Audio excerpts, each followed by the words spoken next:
So I want to ask you, the viewer, a question. I asked the viewers in my last video a question about YouTubers, and I got a great response. Thank you very much to every single one of you for responding to that question. The information was, yeah, not too surprising, but it was good. Thanks again. So now my question to you, the viewer, because there are also some people who have a negative view on China, and that's understandable with Western media. That's inevitable, to be honest. And like Putin said in his interview with Tucker Carlson, America's media has the biggest propaganda media in the world, something like that, whatever. So therefore, there's a lot of Westerners with a different perspective of China, and you only understand it in its accuracy when you get here and you go, oh my God, I was lied to. Still, that's life. I don't hold it against you. In fact, no one should, because if you've been informed that since you left school that China is bad, in fact, you would have been told that China is suffering from poverty when you was at school, and now you're being told something else. Yeah. So my question to you is, YouTubers in China, do you think that YouTubers being paid to give the information that they do about China by the Chinese government? How do they pay them? Do they pay them by WeChat, or do they pay them in their respective bank accounts back home, so there's evidence of it? Anyway, so that's the question to you. Let me know in the comments section below. Thanks. Please respond.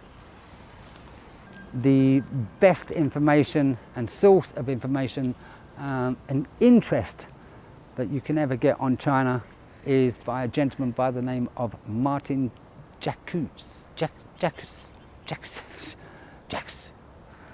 And yeah, he's an author, a presenter, and one of his biggest hits was a book that he wrote titled When China Rules the World. If you've never seen him, type out that word in. I'll put okay, I'm going to put the links here now. There you go, that's the links. That's the type of humour I have, very dry. Hope that didn't offend anyone. Today's video is about YouTubers in China. It's a bit of a follow-up from the last one I did. The last one was about who's your favourite YouTuber and some of the YouTubers in China itself, or travelling China. Remember, lots of YouTubers are in China for different reasons. Some are just traveling and passing through, some are here on holiday, and some live and work here. But whatever their reason, the people that are doing the videos for YouTube are trying to inform you, the viewer, who can't get out here yourselves, trying to tell you what it's really like. So this video is about a follow-up of that previous video I did. Many comments in the last video were very useful for me, giving me technical information and problems that were received from that video itself, technically that is, and I'm trying to work on those, and some of them they made some people feel a little bit seasick, because the camera was swaying like it is now, and I was walking with a bit of a swagger. I'm not sure how to address that. I think it's my selfie stick is particularly long. Look how long that is for a selfie stick. Incredible. Almost like a GoPro. But that's just my preference. I don't want to hold it at arm's length like this and talk to the camera that close. I've got short arms. So I use a long selfie stick. Yes, so that was it. And another thing was the sound, the audio. I'm using a microphone here on my shirt collar. It goes down to my pocket. Let me show you. Into this DJI Pocket 3, Mic 2. I'm quite happy with that. But when it comes out, either it's during the editing process, I'm not sure, or is it the mic itself? It's coming out in mono, sound in one ear and music in the other. So that's something I still need to address, and if you're watching and listening this with headphones, maybe I'm just in your left ear right now. Maybe. Apologies for that. So any technical issues, I will work on them and address them as and when I can. I have to find other experts. God Lord, it's bloody noisy. I have to find other experts who I know particularly well, who are also into YouTubing. They will understand the problem better. And two experts that I do know, and I would say they're experts in comparison to myself, would be Lee Barrett from the Barrett channel. Here's a picture of his channel now. He's quite tech savvy. And another one called Darren in China, and here's a picture of his channel too. Right, so that's that one done. I'm working on those issues. Please forgive me. Second point I want to make is I've got lots of comments saying they're new to my channel, and some of them say, you know, I'm handsome. That's very kind. And some were saying they like my personality. That's very nice too, because my personality is a little different to some others. Sometimes I can be sarcastic, humorous, dry, and at the same time quite serious. There are some YouTubers that are very serious in their information, and they want to know where they get their source from. Their source. This is where I get my sauce from: a supermarket. Black pepper sauce, Caesar salad sauce, and a variety of soya sauces. Yeah, I think that's about the most accurate and honest answer I can give you. I think I'm not the only one that does it this way. I think Serpent Today gets his sauce from this as well, from a supermarket. At the moment, so let's take a wander around. Cheers, mate. So I'm going to do a walk and talk. I've got a list of information about other YouTubers here in China, and I want to read to you and put them on the screen. Now, in order to do that at the same time without looking unprofessional, I'm being honest here, and frank. Who is Frank? I'm being honest, and I'm going to give you that information and turn the camera around so you can just see where I'm walking, but you can hear my commentary.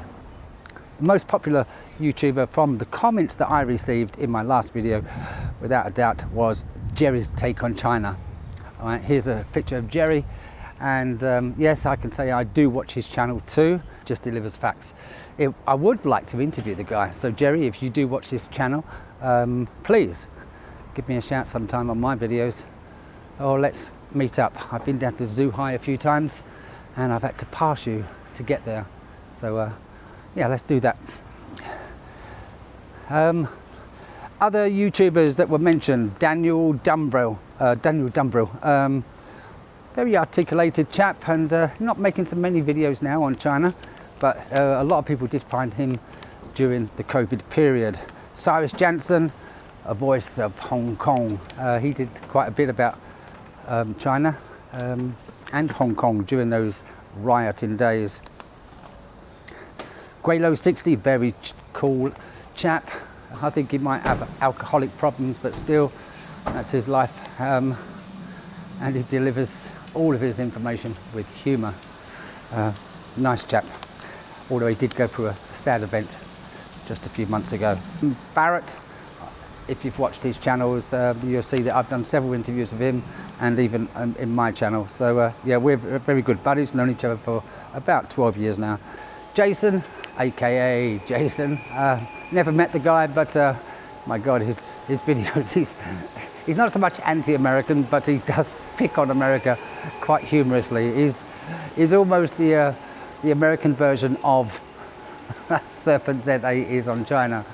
And I've got quite a few new subscribers, which I'm happy about, and they subscribe to me because of my personality and wishing me well. And that was just, oh, it's so great to get nice comments from people and saying all the best. I'm a new subscriber. Dr. Tony, you're a new subscriber. Dr. Tony, are you a real doctor? I didn't actually check it out. I must do that. Top Super 7. So if Top Super 7, if you watch this video, thank you very much. Your question for me was the most intriguing. Anyway, so his question here is, I don't know how you can live in China on a visa that you're living on. Basically every year I could be told to leave, because every year I have to get a new visa. When I was living and working here as a teacher for 15 years, I had a working visa, and my time here was guaranteed. I didn't have to worry about having to leave. But now it's just a tourist visa for 1 year. Then when that expires, another tourist visa, they may say you can't have one. So I kind of am on the edge of not knowing my future, but I have purchased homes in the past and rented them out, don't like to do that. So I don't want a base. Although I'm no youngster, I don't want a base. I still will backpack around the world until my health expires and I have to settle down in a home of some kind, my own home or a home. Until then, I will travel, experience new things and the adventure and see and have the adventure of life. I like the journey, not so much the ending. So I don't want to settle down, and if my visa expires, then I'll go to another country and try out there for a year or two until my body says enough is enough. So I really don't mind. Of course, unless I end up in a relationship and do settle down, and that's where I'll stop traveling, that is.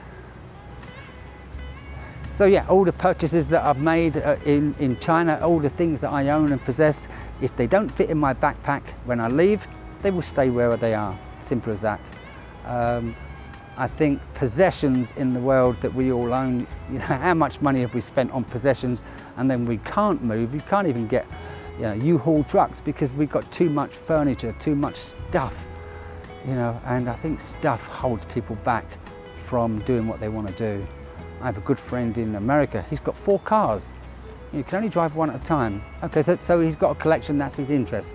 I have an interest in motorcycles. I've had motorcycles, I've never had more than one at any time. Still, possessions are possessions. We buy them, we spend our money, and we think that's the best way to do it. These days I spend my money on traveling and experiencing life's journey. That's all. So I really don't mind Super Top 7.